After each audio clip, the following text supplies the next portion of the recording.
Hello, नमस्ते, सत श्री अकाल, गुड मॉर्निंग, आदाब। स्वागत है आपका न्यूज़ मैनिएक में, a place for daily news development, जहां आपको मिलता है dose of current affairs and newspaper analysis for various exams. मैं हूं यतेंद्र सिंह और आप मेरे साथ जुड़ सकते हैं मेरे सोशल मीडिया पे। ये मेरे सोशल मीडिया के हैंडल हैं। और साथ ही साथ मैं आपको बता दूं, मैं डेली टेलीग्राम पे रात को 9 बजे लाइव क्लास लेता हूं इंडियन पॉलिटी की फॉर वेरियस एग्जाम्स। और ये मेरा टेलीग्राम का हैंडल है, इस पे मैं लिंक शेयर करता हूं। आप अगर मुझसे पॉलिटी पढ़ना चाहते हैं तो मुझसे टेलीग्राम पे जुड़ सकते हैं। बढ़ते हैं आगे आज की पहली खबर, पहली न्यूज़ की ओर। Court junks plea for Delhi to get vaccine priority. तो इसमें इसका बैकग्राउंड समझते हैं क्या हुआ है। दिल्ली में हाई कोर्ट ने जो इस न्यूज़ में बोला गया है कि दिल्ली के हाई कोर्ट ने लोगों के द्वारा जो पिटीशंस लगाई गई थी उसको नकार दिया, उसको खारिज कर दिया है। और साथ ही साथ दिल्ली हाई कोर्ट ने पिटीशन लगाने वाले इंडिविजुअल्स को और आप गवर्नमेंट के कुछ एमएलएज को डांटा भी है कि आप जो आज के, और कहा है कि आज के टाइम में लोगों ने पिटीशन फाइल करना एक फैशन समझ लिया है। लोगों लोगों ने आज फैशन बना दिया है पिटीशन फाइल करना और कोर्ट को हर चीज़ में इन्वॉल्व करना। और इन सभी पिटीशंस को स्क्रैप करते हुए कोर्ट ने यह भी बोला है कि सेंट्रल गवर्नमेंट के पास ऑलरेडी एक प्रायोरिटी प्लान है। Central government already emergency provisions के साथ काम कर रही है। और क्योंकि दिल्ली वैसे ही हाई रिस्क पर है, हाई रिस्क स्टेट्स की प्रायोरिटी में है, वहाँ होने वाली casualties, death casualties due to Covid वो भी सबसे ज़्यादा हैं। तो दिल्ली वैसे ही प्रायोरिटी में है। अब जो वैक्सीन दिल्ली को ऑलरेडी ज़्यादा मिल रही हैं, अगर और ज़्यादा दे देंगे तो बचे हुए बाकी स्टेट्स का क्या होगा, ऐसा इस न्यूज़ आउटलेट, इस न्यूज़ कटिंग में लिखा हुआ है, आप पढ़ सकते हैं। और एंड में दिल्ली हाई कोर्ट ने यह भी बोला है कि अगर सेंट्रल गवर्नमेंट इस वैक्सीनेशन ड्राइव के थ्रू कोई कॉन्स्टिट्यूशनल फॉल करती है, कोई संवैधानिक गलती करती है, तो हम जरूर, हाई कोर्ट जो है ज़रूर उस केस को उठाएगा और इस केस में देखेगा। लेकिन आप लोग ये पिटीशन फाइल करें और कि आपके लिए वैक्सीनेशन बढ़ा दिया जाए, वैक्सीन दिल्ली को सेंट्रल गवर्नमेंट से मांग ली जाए, वो पॉसिबल नहीं है और ये करना भी गलत है, ये इमोरल है, ऐसा इस न्यूज़ में है, एक्सप्लेन्ड है। आगे बढ़ते हैं और देखते हैं थोड़ा सा ये ईकेटी, जैसा कि मैंने आपको बताया कि हमने शुरुआत की है एग्ज़ाम फोकस्ड की टर्म्स। तो दिल्ली के अभी सीएम है अरविंद केजरीवाल जी। दिल्ली का पुराना नाम था, older name of Delhi is Indraprastha. और दिल्ली को फाउंड किसने किया था? दिल्ली बनाया था हमारे अंगपाल तोमर जी ने, जो कि एक राजपूत क्लैन के ही एक राजा थे, हमारे हरियाणा से। और जो मॉडर्न दिल्ली, जिस दिल्ली को हम आज देखते हैं, ये बनाया गया था ई लुटियन ने, जिन आपने सुना भी होगा, अक्सर बोलते हैं कि लुटियन की दिल्ली। तो ये लुटियन थे जो मॉडर्न दिल्ली के आर्किटेक्ट थे। दिल्ली में कुछ हमारी यूनेस्को वर्ल्ड हेरिटेज साइट भी हैं, जैसे कि Humayun's tomb, Qutub Minar, red fort. Qutub Minar और रेड फोर्ट तो मैं समझता हूँ कि सभी लोग पहचानते होंगे। हुमायूंस टॉम्ब अगर आप नहीं पहचानते हैं तो मैं आपको एग्जांपल देता हूँ बजरंगी भाईजान मूवी का, जिसमें करीना कपूर अपने स्कूल के कुछ बच्चों को एक आर्किटेक्चरल साइट पे घुमाने ले जाती, तो वो जो टॉम्ब उस जगह में, उस वीडियो सॉन्ग में दिखाया गया है, वो हुमायूंस टॉम्ब है। उम्मीद करता हूँ अब आप लोग हमेशा याद रखेंगे। National parks and wild life centuries, Delhi में और दिल्ली के आसपास जो नेशनल पार्क्स है, ये उनके कुछ नेम हैं, जैसे कि national zoological park, deer park और सुल्तानपुर वाइल्ड लाइफ सेंचुरी। ये एक्चुअली दिल्ली में नहीं है, लेकिन गुड़गांव में है, लेकिन दिल्ली एनसीआर में ही लगता है, ये बॉर्डर पर है। इसकी ओर बढ़ते हैं। Relief announced by Kejriwal government for covid affected families. ये जो न्यूज़ है ये ऐसा इम्पोर्टेंट नहीं थी, लेकिन मैंने इसलिए इंक्लूड कर दिया है ताकि आपके जान पहचान वाले कोई जो दिल्ली में रहते हैं या मेरे स्टूडेंट्स जो दिल्ली में हैं वो इसका फ़ायदा उठा सकें। दिल्ली गवर्नमेंट, अरविंद केजरीवाल जी ने बोला है कि हम हर उस परिवार को जिनके घर में कमाने वाले एक ही व्यक्ति थे, या कमाने वाला जो भी व्यक्ति था वो कोविड के कारण अगर उनकी डेथ हुई है, तो हर उस परिवार को 2,500 मंथली पेंशन भी देंगे। और साथ ही साथ इसने, अरविंद केजरीवाल जी ने ये भी बोला है कि हम 50,000 हर परिवार को देंगे जिनके घर में कोविड के कारण मृत्यु हुई है। अब अगर किसी परिवार के 2 व्यक्ति की मृत्यु हुई है कोविड के कारण, तो उस परिवार को 1 लाख रुपया मिलेगा। साथ ही साथ जो बच्चे अनाथ हो गए, जिनके दोनों मम्मी पापा ख़त्म हो गए कोविड के कारण, उनको फ्री एजुकेशन भी मिलेगा दिल्ली गवर्नमेंट के द्वारा। तो ये न्यूज़ मैंने इसीलिए इंक्लूड करी है कि जिनको ना पता हो वो इसका फ़ायदा उठाएं। अगली न्यूज़ है, Bangladesh reaches out to India US for vaccine doses. अब ये बड़ी मज़ेदार न्यूज़ है, इंटरनेशनल पॉलिटिक्स का ये पार्ट है। GS3 के पेपर में आपको मिले, सॉरी GS2 में आपको ये लिखने मिलेगा, और इसको देखते हैं, बहुत अच्छे से समझते हैं कि अभी हुआ क्या था, बैकग्राउंड समझते हैं। कुछ दिन पहले इंडिया ने वैक्सीन एक्सपोर्ट पे बैन लगा दिया था, वैक्सीन को विदेशों में भेजने पे इंडिया ने बैन लगा दिया था। तो हुआ क्या कि इस चीज़ को, जैसे ही वैक्सीन का बैन लगाया इंडिया ने, चाइना ने इमीडिएटली एक मौका देखा और एक वर्चुअल मीटिंग करी अफ़गानिस्तान, पाकिस्तान, नेपाल और बांग्लादेश और श्रीलंका, बिल्कुल इंडिया के चार सब कॉन्टिनेंट के सारे देशों के साथ। और इन देशों के साथ उसने मीटिंग करके ये बोला कि हम आपको वैक्सीन प्रोवाइड कराएंगे। अब देखो, इसको आप बांग्लादेश की मजबूरी भी समझिए और इसको चाइना की असर्टिवनेस भी समझिए कि बांग्लादेश को ये डील जो है माननी पड़ी, और उसने, बांग्लादेश ने चाइना से बोला कि चलिए ठीक है, हम इस डील को फाइनल करते हैं। अब हुआ क्या कि हुआ क्या कि बांग्लादेश के जो फाइनेंस मिनिस्टर हैं, मिस्टर मोइन, तो वो बोले कि हम जब भी इंडिया के पास जाते थे तो बोलते थे कि पॉजिटिव रहिए, हम कुछ समय में आपको वैक्सीन देते हैं। और जब भी चाइना के पास जाते तो चाइना ने हाँ तो बोल दिया, लेकिन कब देगा, किस टाइम देगा, उसका कोई स्पेसिफिक टाइम नहीं था। और ये ज़्यादा रेलक्टेंट भी दिख रहे थे चाइनीज़। साथ ही साथ अगर आपको याद हो, मैंने कल ही के न्यूज़ में बताया था कि चाइना ने बांग्लादेश को थ्रेटन किया, अगर वो क्वाड के किसी भी मीटिंग में या किसी भी क्वाड के दिए गए ऑफ़र को एक्सेप्ट करता है। और साथ ही साथ चाइना ने ये भी कहा कि हम आपके ऊपर जो है फाइनेंशियल अटैक्स भी कर सकते हैं। ये एक उसने धमकी दी बांग्लादेश को। तो बांग्लादेश की प्राइम मिनिस्टर ने बोला हमारी सोवरेनिटी हमारी है और हम किसी के दबाव में, एक्सटर्नल दबाव में आके अपने देश की पॉलिसीज़ नहीं बनाते हैं। तो इसको देखते हुए और क्योंकि चाइना ने अभी तक कोई भी कंसाइनमेंट वैक्सीन का बांग्लादेश नहीं भेजा है, तो बांग्लादेश वापस अपने पास, पुराने दोस्त के पास, इंडिया के पास आया और बोला कि हमें वैक्सीन दो। साथ ही साथ इस बार, क्योंकि अभी पिछले हफ्ते यूएसए ने बोला है कि हम 20 मिलियन जो वैक्सीन डोजेज हैं वो एक्सपोर्ट करेंगे, तो इस अपॉर्चुनिटी को देखते हुए बांग्लादेश यूएस के पास भी गया कि आप हमको वैक्सीन दीजिए। अच्छा, एक और न्यूज़ मैं आपको बताना चाहूँगा कि 2020 इटसेल्फ में इंडिया ने बांग्लादेश को बोला था कि हम आपकी हेल्प कर देते हैं और आपके देश में एक कोवैक्सीन की मैन्युफैक्चरिंग यूनिट सेटअप कर देते हैं ताकि आप अपने ही देश में ये वैक्सीन बना सकें। लेकिन अभी तक बांग्लादेश ने इसके ऊपर कोई जवाब नहीं दिया है। साथ ही साथ जब ये सब बातें हो ही रही थी, जब चाइना ने बांग्लादेश को ऐसी धमकी दी और बांग्लादेश दोबारा इंडिया के पास आया वैक्सीन मांगने, तो इंडिया ने फिर से ये ऑफ़र दिया बांग्लादेश को कि आ जाइए आप, हम आपके देश में एक यूनिट सेटअप कर देते हैं ताकि आप जो है अपने देश में वैक्सीन बना सकें। लेकिन अभी तक बांग्लादेश ने इसके ऊपर कोई जवाब नहीं दिया है। ऐसा इंडिया इसलिए कह रहा था ताकि बांग्लादेश एक तो खुद तो अपने देश में मैन्युफैक्चर कर ले अपने सिटीजन्स के लिए, और साथ ही साथ वो उसको एक्सपोर्ट भी कर सके। तो इससे क्या होता, इससे बांग्लादेश का ही फ़ायदा होता और इंडिया और बांग्लादेश की डिप्लोमेसी अच्छी और इंक्रीज होती, इंडिया बांग्लादेश के टाइज और अच्छे इंक्रीज होते और इंडिया का एक रीजनल हेजेमनी बढ़ती।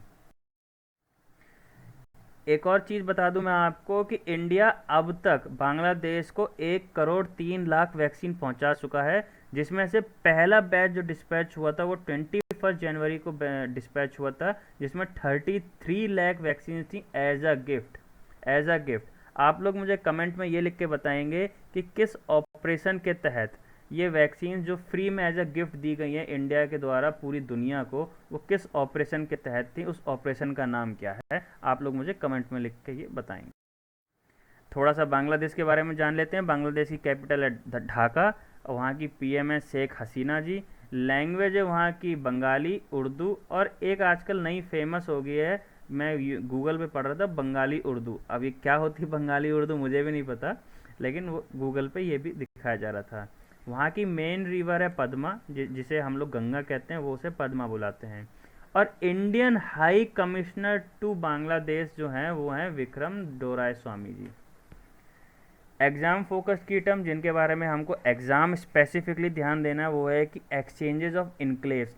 ये जो एक्सचेंजेस ऑफ इनक्लेव है ये इंडिया और बांग्लादेश के बीच में हुआ था। कुछ 100+ इनक्लेव्स यानी कि कुछ 100 से ज़्यादा जगह इंडिया ने और बांग्लादेश में आपस में शेयर करी थी। कुछ जगह जो बांग्लादेश में थी वो बांग्लादेश ने अपनी जगह इंडिया को दे दी, कुछ जगह इंडिया ने अपनी बांग्लादेश को दे दी। तो इसे कहते हैं एक्सचेंज ऑफ इनक्लेव्स। और इसको करने के लिए इंडिया में एक कॉन्स्टिट्यूशनल अमेंडमेंट एक्ट पास हुआ था। तो वो क्या था वो आपको एक बार पढ़ना है। अभी CAA आया था, हम सब जानते हैं, सिटीजनशिप अमेंडमेंट एक्ट, जो कि जिसके लिए काफ़ी देश में दंगे हुए थे, काफ़ी काफ़ी न्यूज़ में रहा था सिटीजनशिप अमेंडमेंट एक्ट। तो बांग्लादेश का और CAA का क्या लेना देना है? शेख हसीना जी जो बांग्लादेश की प्राइम मिनिस्टर हैं वो काफ़ी नाराज़ थी प्राइम मिनिस्टर मोदी के इस एक्ट को लेके, इस डिसीजन को लेके। तो ये भी आपको एक बार पढ़ना है, ये एग्ज़ाम और इंटरव्यू दोनों के लिए इम्पोर्टेंट है। और exchange of enclaves is very important from exam oriented exam point of view. ये आपका GS2 पॉलिटी में भी आ सकता है एक्सचेंज ऑफ इनक्लेव्स, ये आपका ज्योग्राफी में भी GS1 में भी आ सकता है। उसके बाद देखते हैं India's national waterway 1 and waterway 2। India's national waterway 1 तो सबको पता है प्रयागराज से हल्दिया तक है, और वाटरवे 2 कहाँ है आपका? आसाम से बांग्लादेश बॉर्डर तक। तो ये भी आपको एक बार पढ़ना है, देखना है। This is also very important. ये GS3 एंड GS3 के इन्वायरमेंट में, सॉरी गलत बोल दिया मैंने, ये इन्वायरमेंट और ज्योग्राफी दोनों में इम्पोर्टेंट है। उसके बाद आपको देखना है protocol for inland waterway trade and transit. अभी क्या है, इंडिया और बांग्लादेश ने ट्रीटी साइन करी थी कि जो इंडिया के नेशनल वाटरवेज है वो देखा जाए, जिसे हम कहते हैं नेशनल वाटरवे 1, वो यहाँ आके कहीं वेस्ट बंगाल के हल्दिया में जाके ख़त्म हो जाता है। लेकिन अब इसको इंडिया ने ये डिस्टेंस कम करने के लिए बांग्लादेश के इनलैंड पोर्ट का इस्तेमाल करते हुए, इनलैंड वाटर रिवर का इनलैंड ट्रांसपोर्ट का इस्तेमाल करते हुए सीधे यहाँ से, ऐसे समझिए इसको, मेरा पॉइंटर देखिए, तो ये प्रयागराज से हमारा वेस्ट बंगाल में हल्दिया आ गया। अभी क्या है कि बांग्लादेश की गवर्नमेंट के साथ एक ट्रीटी साइन करी, हल्दिया से ये बांग्लादेश के बॉर्डर से इधर इंडियन बॉर्डर पे पहुंच गए, और फिर इंडियन बॉर्डर से नेशनल वाटरवे 2 में घुस गए। तो ऐसे करके ये एक पूरा चैनल बना दिया यहाँ से लेके यहाँ तक। तो ये भी आपको एक बार पढ़ना है, समझना है इसको, ये बहुत इंपॉर्टेंट है एग्ज़ाम को लेके, UPSC सिविल्स को लेके। और CDS एंड FCAT के लिए national waterway 1 and national waterway 2 और एक्सचेंज ऑफ एनक्लेव्स किस कॉन्स्टिट्यूशनल अमेंडमेंट एक्ट नंबर के तहत था, ये देखना है आपको।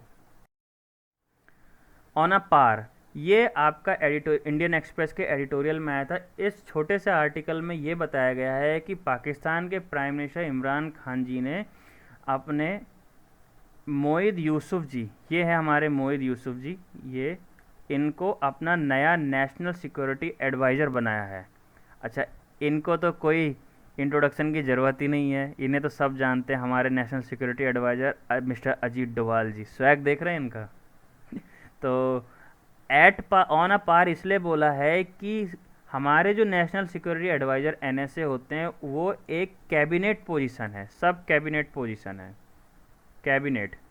और जो ये हमारे मोईद यूसुफ जी, इनको भी कैबिनेट पोजीशन दे दी गई है। तो इसीलिए ये बोला गया है कि दोनों इक्वल लेवल पे आ गए हैं, नए बने हैं।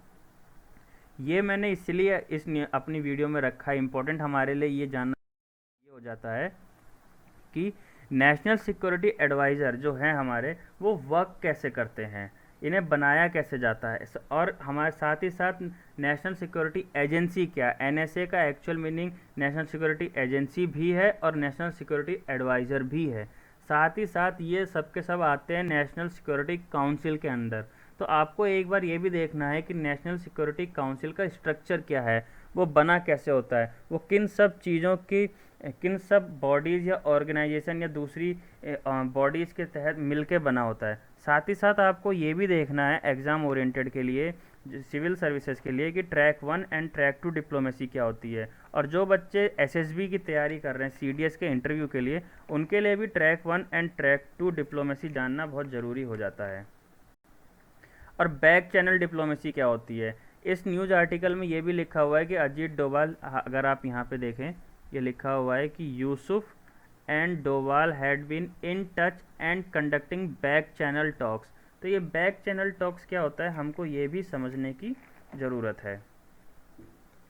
ठीक है, आगे बढ़ते हैं। आगे बढ़ने से पहले मैं आपको एक बात और बताना चाहता हूँ कि जो हमारे एनएसए और एनएससी हैं, ये NSA national security adviser, NSC national security council, ये हमारे कब बने थे ये भी आपको जानना बहुत ज़रूरी है। और एनएससी का जो फ्रेमवर्क है उसमें national security advisory board, joint intelligence centre, special protection group and other external think tanks आते हैं। तो exam oriented point of view से ये बहुत इंपॉर्टेंट हो जाता है सिक्योरिटी के लिए, सिक्योरिटी पोर्शन के लिए। और एक बार इसको आप लोग ज़रूर पढ़ लें। है कि जो अपना इनिशियल में इंस्ट्रूमेंट्स होते हैं कि किसी भी चीज़ को बनाने के लिए, या जिसे हम रॉ मटेरियल्स कहते हैं, वो रॉ मटेरियल जो फॉरेन से आता है उसके दाम बढ़ गए। साथ ही साथ ये कंपनी सिर्फ इंडिया में ही नहीं, इंटरनेशनली भी अपना प्रोडक्ट सेल आउट करती हैं। तो इंटरनेशनल मार्केट में भी दाम बढ़े हैं, तो इंडिया में क्यों ना बढ़े, ये इनका आर्गुमेंट था। इसको कम करने के लिए the methods to bring down the prices of fertilisers, इसको करने के लिए कंपनीज ने बोला है कि अगर गवर्नमेंट जो ऑलरेडी सब्सिडी दे रही है वो कम कर दे दूसरे फर्टिलाइजर्स पे, तो हम अपने दाम कम कर देंगे। एग्ज़ाम्स के लिए जो इम्पोर्टेंट है, एग्ज़ाम फोकस्ड की टर्म्स आपको एक बार पढ़ना है। जीरो बेनिफिट नेचुरल फार्मिंग, ये आप अपने आंसर राइटिंग में लिख सकते हैं। इसको लिखते ही आपका 1 नंबर 2 नंबर बढ़ जाएगा। This will add on to your answer.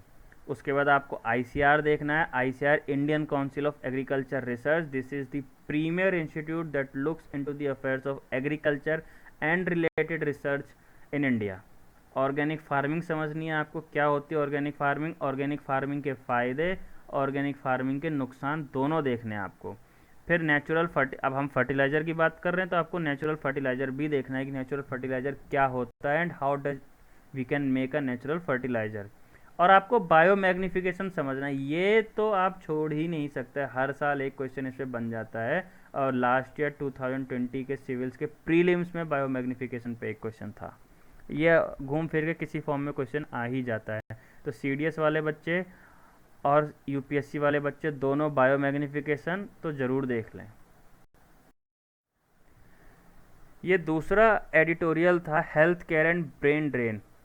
इसमें हमारे लिए इम्पोर्टेंट समझने की चीज़ ये है कि जो ऑथर है उसने इसमें रीजंस बताए हैं कि क्यों इंडिया के जो हेल्थ केयर स्पेशलिस्ट हैं वो, या हेल्थ केयर स्टाफ है, वो इंडिया छोड़ के बाहर चला जाता है। तो इसी को कहते हैं ब्रेन ड्रेन। भाई मेहनत हमारी, दिमाग हमारा, और फ़ायदा कौन उठा रहा है, विदेशी कंट्रीज उठा रही हैं। तो इसको कहते हैं ब्रेन ड्रेन। मेहनत हमारे देश में कर रहा है बच्चा, पढ़ हमारे देश में रहा है, लेकिन वर्क कहाँ कर रहा है जाके, विदेश में। इकोनॉमी कहाँ की बढ़ रही है, विदेश की।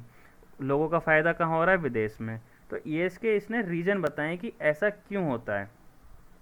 अगर आप बैकग्राउंड समझें तो जब से आपका पेंडेमिक हुआ है तो पूरी दुनिया में डॉक्टर और नर्सों की रिक्वायरमेंट बढ़ गई है।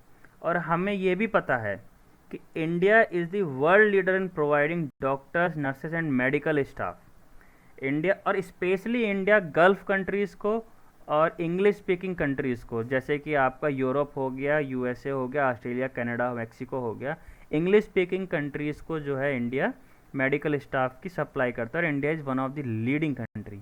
यहाँ पे हमारे लिए जो 2 इम्पॉर्टेंट चीज़ हैं इस न्यूज़ आर्टिकल में, इस एडिटोरियल में, वो ये हैं कि पर 1000 पॉपुलेशन में इंडिया के पास कितने डॉक्टर हैं ये, और पर 1000 पॉपुलेशन में इंडिया के पास कितने नर्सेज हैं, नर्सिंग स्टाफ है।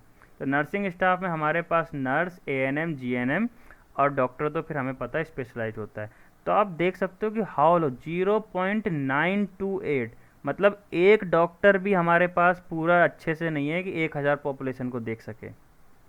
1000 लोगों की जनसंख्या पे हमारे पास एक डॉक्टर नहीं है। और नर्सेज को देखा जाए तो 1000 की जनसंख्या पे हमारे पास 2 डॉक्टर नहीं है। ये तो कंडीशन है हमारी। तो सोचिए इंडिया जैसे जो करीबन 130 करोड़ की जनसंख्या वाला देश है, उसमें health care system, health care facility कितनी बुरी अफेक्ट हो रही होगी, और इस समय इंडिया में कितनी डायर रिक्वायरमेंट होगी हेल्थ केयर स्टाफ की। साथ ही साथ इस एडिटोरियल में कुछ सजेशंस दिए हुए हैं कि इंडिया इस कंडीशन से कैसे उभर सकता है। वो सजेशन ये हैं कि बाहर से hire import medical from abroad, जैसे इंडिया से बाहर हमारे मेडिकल स्टाफ वर्क करने जाता है, ऐसे ही हम लोग अब्रॉड से हायर कर लें। साथ ही साथ इसने एक बहुत बढ़िया वर्ड यूज़ किया है इस आर्टिकल में ऑथर ने, circular migration and return migration. Circular migration जो हुआ हमारा, ये हुआ कि कुछ समय इंडिया में काम कर लिया, वापस जाके अपने देश में काम कर लिया, फिर वापस आके इंडिया में काम। सर्कुलर माइग्रेशन जैसे सर्कल की तरह, पेंडुलम की तरह इधर से उधर घूमता रहता है। साथ ही साथ रिटर्न माइग्रेशन की एक चीज़ है कि as soon as the students finish their work और ट्रेनिंग और their studies in the foreign country, they will come back to India and serve. या फिर इंडिया में जो पढ़ रहे हैं फॉरेन स्टूडेंट्स, वो इंडिया में कुछ समय के लिए वर्क करेंगे और फिर विदेश में जाएंगे। तो इस तरह की कोई एक ट्रीटी साइन कर ले इंडिया फॉर उन कंट्रीज़ के साथ जिनके स्टूडेंट्स यहाँ पढ़ रहे हैं, या हमारे स्टूडेंट जिन कंट्रीज़ में पढ़ने जा रहे हैं, मेडिकल पढ़ने जा रहे हैं। तीसरा पॉइंट इन्होंने सजेशन जो दिया है, a diplomatic treaty between India and host nation to also share their health workers. अभी क्या है देखो, जिन देश की कंडीशंस अच्छी होने लगी हैं, रिकवर होने लगे हैं, तो क्यों ना वो अपना स्टाफ, क्योंकि भैया ये इमरजेंसी का टाइम है, तो क्यों ना इस इमरजेंसी के टाइम में वो अपना मेडिकल स्टाफ जो है इंडिया को शेयर कर दें, ताकि इंडिया की हेल्प हो जाए and then they can go back to their own countries. इसमें ये सजेशंस दिए हुए थे। इन ऑल हमारे पास इस इन ऑल इस एडिटोरियल में हमारे पास जो इम्पोर्टेंट था बस वो ये था कि एक तो ये इंडिया का data, doctors available per 1000 population, and then this nurse available per 1000 population, nursing and midwiferies, ANM and GNM। तो ये देख लीजिए आप, इंडिया में एक डॉक्टर भी नहीं है, तो आप एग्जाम में लिख सकते हो कि there is hardly 1 doctor for 1000 population and hardly 2 nurses या नर्सिंग स्टाफ फॉर 1000 पॉपुलेशन। और ये 3 सजेशन दिए हैं which I found to be very good. अगर आपके पास कोई और सजेशन है या आपने कहीं पढ़ा है तो प्लीज़ कमेंट में लिख के बताइएगा, नहीं तो आप इन तीनों कमेंट्स को अपने आंसर राइटिंग में इस्तेमाल कर सकते हैं, प्लस इंटरव्यू में भी बोल सकते हैं। इंडिया, इजराइल एंड पैलेस्तीन, ये न्यूज़ देखिए अभी बहुत न्यूज़ में चल रही है, हमारे मीडिया में बहुत ज़्यादा चल रही है। हाल India's statement at UNSC seeks a balance between its old ties with Palestine and growing relations with Israel. तो अभी हाल ही में हमको पता है कि संडे को UNSC की एक ओपन डोर मीटिंग हुई थी। तो आगे बढ़ने से पहले हमको दो चीज़ समझनी है यहाँ पे कि UNSC क्या है और ओपन डोर मीटिंग क्या है। UNSC होता है यूनाइटेड नेशन सिक्योरिटी काउंसिल, ये यहाँ पे लिखा सिंपल सा, यूनाइटेड नेशन सिक्योरिटी काउंसिल, जो पूरी दुनिया की सिक्योरिटी के लिए देखी जाती है, बात की जाती है। और ओपन डिबेट या ओपन मीटिंग का मतलब होता है विच कैन बी पब्लिसाइज, जो पूरी दुनिया बैठ के देख सकती है। और इससे पहले संडे से पहले 2 क्लोज डोर मीटिंग हो चुकी थी, जिसे दुनिया नहीं देख सकती, ये only between those representatives of various countries, उन्हीं के बीच का रहता है। लेकिन ओपन मीटिंग पूरी दुनिया लाइव देखी जा सकती, जैसे कि यूट्यूब पे अवेलेबल है, आप लाइव देख सकते थे। तो इस आर्टिकल में इन्होंने ट्रेंड बताया कि कैसे इंडिया, जब से इंडिया बना है तब से लेकर 2021 तक, आज तक, कैसे इंडिया ने अपने रिलेशंस पैलेस्टीन के साथ बनाए हैं और इजराइल के साथ बनाए। साथ ही साथ ये भी इस आर्टिकल में ये भी बता रहा है कि पहले हम लोग पैलेस्टीन के साथ थे और आज हम लोग इजराइल के साथ हैं या नहीं हैं। तो इस आर्टिकल में ये बताया जा रहा है। अब मैं आप लोगों को ये बता दूं कि India has always supported Palestine and Palestinian cause in the United nation, always. India का जो फॉरेन पॉलिसी का मैंडेट भी है उसमें भी ये लिखा है, उसमें भी ये जो है पैलेस्टीन को सपोर्ट करते हैं। तो अभी जो संडे को UNSC की मीटिंग हुई थी, उसमें लास्ट में जो हमारे परमानेंट रिप्रेजेंटेटिव हैं टू द UN, उन्होंने लास्ट में ये लाइन भी बोली कि India stands with the Palestinian cause. लेकिन साथ ही साथ उन्होंने हमास द्वारा किए जा रहा है अटैक, जो इजराइल पे किया जा रहा है, उसकी निंदा करी, और साथ ही साथ ये भी बोला कि इजराइल का पूरा हक है कि वो अपनी सुरक्षा करे, अपना डिफेंस करे। तो इंडिया ने कहीं भी खुल के ये नहीं बोला कि हम इजराइल के साथ खड़े हैं, लेकिन इंडिया ने इजराइल की निंदा भी नहीं करी। हाँ, लेकिन इंडिया ने ये ज़रूर बोला कि हम पैलेस्टीन के कॉज के साथ खड़े हैं। तो पैलेस्टीनियन का कॉज तो देखो समझ में आता है, लेकिन मीडिया में क्या है, अभी ये इजराइल पैलेस्तीन की लड़ाई बनाई जा रही है। आपको ये समझना होगा कि फ़िलहाल जो चल रहा है, फ़िलहाल ओवरऑल कॉज की मैं बात नहीं कर रहा हूँ, इतिहास की मैं बात नहीं कर रहा हूँ, फ़िलहाल जो चल रहा है वो इज़राइल पैलेस्तीन ना होके वो हमास, जो कि एक टेररिस्ट ऑर्गेनाइजेशन है, जो कि सिविलियंस के पीछे छुप के इज़राइल और इज़राइल के लोगों पे अटैक कर रहा है। इज़राइल की लड़ाई उन लोगों के साथ है। इज़राइल उनके सेंटर्स को एयर स्ट्राइक के द्वारा ख़त्म कर रहा है। इस एयर स्ट्राइक में ऑफ कोर्स स्वाभाविक सी बात है कि एक दो सिविलियंस मारे जा रहे हैं, और यूएनएससी की संडे की मीटिंग में मैं देख रहा था तो उन्होंने बोला कि 40 सिविलियंस मारे गए, अप्रॉक्स 40 सिविलियंस। ठीक है, तो ये इज़राइल का कहना है कि हम पूरी कोशिश कर रहे हैं कि कोई भी सिविलियन को चोट ना लगे, लेकिन हम हमास को मार रहे हैं। हमास रॉकेट यूज़ कर रहा है सिविलियन का फेस लेके, और इज़राइल सिविलियंस को बचाने के लिए रॉकेट यूज़ कर रहा है। तो देखिए दोनों में डिफरेंस है ना, ये वाली बात है। और एक बात आपको और बता दूं, इंडिया ने क्योंकि इंडिया पैलेस्तीन का कॉज इसलिए सपोर्ट करता है क्योंकि इंडिया में बहुत सारी मुस्लिम पॉपुलेशन है। साथ ही साथ इंडिया नहीं चाहता कि इजराइल के साथ ओपनली, अगर मैं ये बोल दूँ कि इंडिया स्टैंड विद इजराइल, तो मिडिल ईस्ट कंट्रीज़ के साथ इंडिया नहीं चाहता कि उसके रिलेशंस बिगड़ें, उसके रिलेशन ख़राब हो। और हाल ही में इंडिया और सऊदी अरेबिया के रिलेशंस काफ़ी अच्छे हुए हैं। तो इंडिया ईरान के साथ थोड़े से बिगड़ ही रहे हैं क्योंकि चाइना का उसमें इन्वॉल्वमेंट ज़्यादा होता जा रहा है, और हम लोग वहाँ से अपनी जो है डिफरेंट बिजनेस ट्रीटीज़ को लूज़ करते जा रहे हैं। तो इंडिया नहीं चाहता है कि अपना और नुकसान हो, इसलिए इंडिया ने ओपनली नहीं बोला कि वो इजराइल के साथ खड़ा है। और साथ ही साथ इंडिया के full flash diplomatic relations 1990s में शुरू हुए थे। Full flash diplomatic relations 1990s में शुरू हुए थे। उससे पहले इंडिया का वहाँ पे काउंसलेट भी नहीं था, खाली इंडिया की वर्बल और इंडिया के जो लीडर्स थे उनकी गुडविल के साथ इनकी मीटिंग चलती थी। इंडिया का इससे पहले आपको बता दूं, अमेरिका के साथ भी कोई रिलेशन नहीं था 1990s से पहले, क्योंकि यूएसए के साथ, यूएसए और पाकिस्तान के रिलेशन काफ़ी अच्छे थे। तो Israel was the medium, Israel was the mediator to get US weapons to India. India को अगर यूएस के वेपन चाहिए होते थे तो इज़राइल मीडिएटर था, इज़राइल के थ्रू हमें यूएस के वेपन्स मिलते थे। और 1990s के बाद से, जब से हमने अपनी इकोनॉमी खोली, और 1998 में जैसे ही हमने अपना न्यूक्लियर टेस्ट किया, तो USA was forced to have a talks with India and enter with into relationships with India, strategic relationships with India. थोड़ा सा एग्जाम ओरिएंटेड जो कीवर्ड्स हमको देखने हैं वो हैं look west policy. Look east policy तो हमने पढ़ाई है, और अब as such question look east policy पर नहीं आता है, लेकिन look west policy after this middle east crisis, और मिडिल ईस्ट की में जो ये लड़ाई चल रही है इजराइल की और फ़लस्तीन की, जिसमें अब सीरिया और टर्की भी आते जा रहे हैं और रसिया भी ओपनली बोल रहा है, तो इससे क्वेश्चन आना इस साल के नहीं तो नेक्स्ट ईयर के सिविल्स के पेपर में आना क्वेश्चन डेफिनेटली बनता है। साथ ही साथ क्योंकि ये जियोपॉलिटिक्स की न्यूज़ है, तो आप इजराइल और फ़लस्तीन की बात हो रही है, तो आप लोग डेड सी, मेडिटेरेनियन सी, पर्शियन गल्फ, इजिप्ट, इनको ना छोड़ के जाएं। इन्हें ज़रूर देख लें कि कौन सी जगह कहाँ पे है, मेडिटेरेनियन सी के अराउंड कितनी कंट्रीज़ हैं, डेड सी के अराउंड कितनी कंट्रीज़ हैं, कहाँ पे है, क्योंकि मैप क्वेश्चंस भी आते हैं और सीडीएस में तो डायरेक्ट क्वेश्चन आ जाता है। और नॉर्थ साउथ कॉरिडोर, जैसे कि हमें पता है कि चाइना पाकिस्तान इकोनॉमिक कॉरिडोर है, साथ ही साथ चाइना का बॉर्डर रोड इनिशिएटिव है जो कि चाइना को मिडिल ईस्ट कंट्रीज़ के साथ जोड़ रहा है। तो ऐसे ही इंडिया का ये एक इनिशिएटिव है नॉर्थ साउथ कॉरिडोर। तो आपको ये भी पढ़ना है कि नॉर्थ साउथ कॉरिडोर कहाँ से कहाँ तक रन करता है।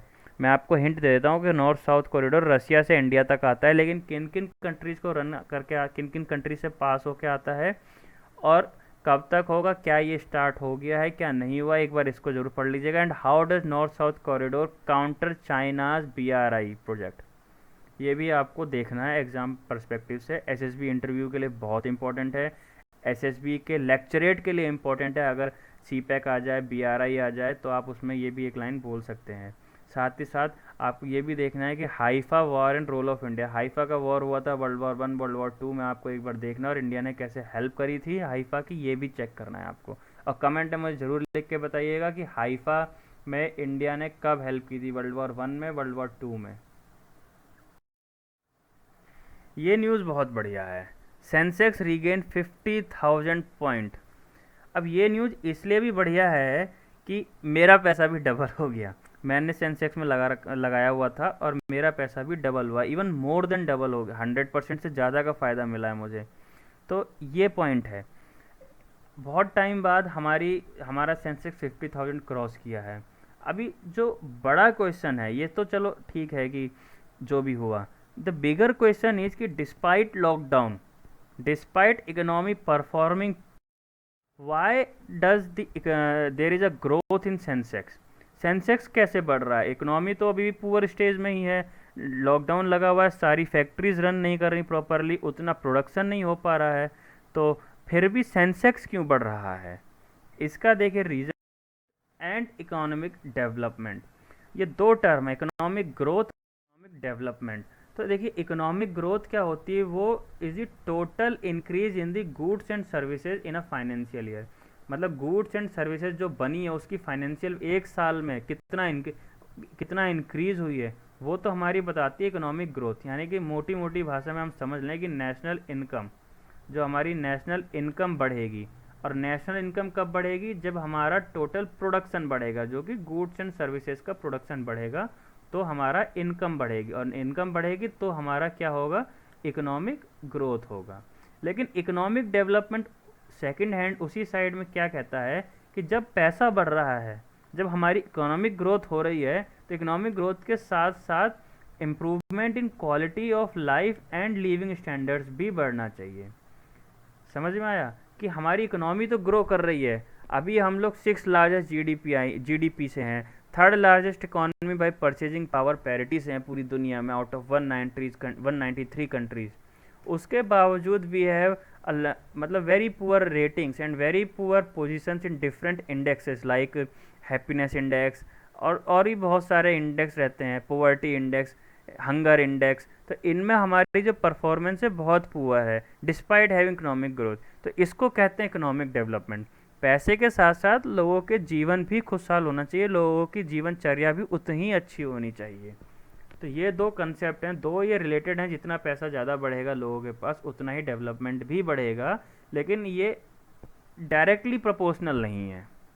And then there are lot of factors, बहुत सारे फैक्टर्स हैं जो इसमें प्ले करते हैं इकोनॉमिक डेवलपमेंट में। तो आपके लिए यह हमारा जो फोकस ईकेटी है, एग्ज़ाम फोकस की टर्म्स, ये आपका इसमें होमवर्क भी है कि आप लोग इसको पढ़ें और समझें कि वो कौन से फैक्टर्स हैं जो economic growth and economic development को अफेक्ट करते हैं। फैक्टर्स ऑफ इकोनॉमिक ग्रोथ वही है, अगर ये भी पढ़ लेंगे तो वही अफेक्ट करता है। फिर आपको सेबी भी चेक करना है, securities and exchange board of India, CII confederation of Indian industries, ये भी देखना है आपको। ये इकोनॉमी की ये जो तीनों चीज़, ये तीनों चारों चीज़ जो है यहाँ से लेके जॉबलेस ग्रोथ तक, ये तीनों चारों चीज़ बहुत इंपॉर्टेंट है GS3 इकोनॉमी पेपर के लिए। उसके बाद आपको एक छोटा छोटा सा बस ओवरव्यू लेना है कि बॉम्बे स्टॉक एक्सचेंज और नेशनल स्टॉक एक्सचेंज क्या है। इसके बारे में ज़्यादा डेप्थ में जाने की ज़रूरत नहीं है, लेकिन जॉबलेस ग्रोथ ये तो क्वेश्चन बनता ही बनता है, नहीं भी बनता है तो आप इसे कहीं ना कहीं लिख सकते हैं अपने आंसर में। और फैक्टर्स ऑफ इकोनॉमिक ग्रोथ, ये भी इंपॉर्टेंट है। ये भी अगर ऐसा क्वेश्चन नहीं पूछा जाए तो आप कहीं ना कहीं क्वेश्चन में रिलेटेड क्वेश्चन इसका आ ही जाता है, लिख सकते हैं। सेबी और CII ज़रूर पढ़ लीजिएगा कि बिना इसको पढ़े आपको समझ में नहीं आएगा कि एक्चुअल में ये वर्क कैसे करते हैं, इंडियन इकोनॉमी वर्क कैसे करती है, और इंटरव्यू में आप फंस सकते हैं अगर क्वेश्चन पूछ लिया गया तो ये भी पढ़ लीजिएगा। और जॉबलेस ग्रोथ मुझे कमेंट में लिख के बताइएगा कि क्या होती है और कैसे क्या होती है जॉबलेस ग्रोथ, और इसका क्या असर पड़ता है इकोनॉमी पे। तो आज के लिए इतना ही। होप उम्मीद करता हूँ कि आपको पसंद आया होगा। अगर आपके कोई सजेशंस हों तो प्लीज़ कमेंट में लिख के बताइएगा, मैं इम्प्रूव करने की पूरी कोशिश करूँगा। अपना प्यार बनाए रखें और मुझे सपोर्ट करते रहें। Thank you and thank you Prashant Dhawan sir, आपसे इंस्पायर होकर ही मैंने ये शुरू किया है। Thank you so much Prashant sir.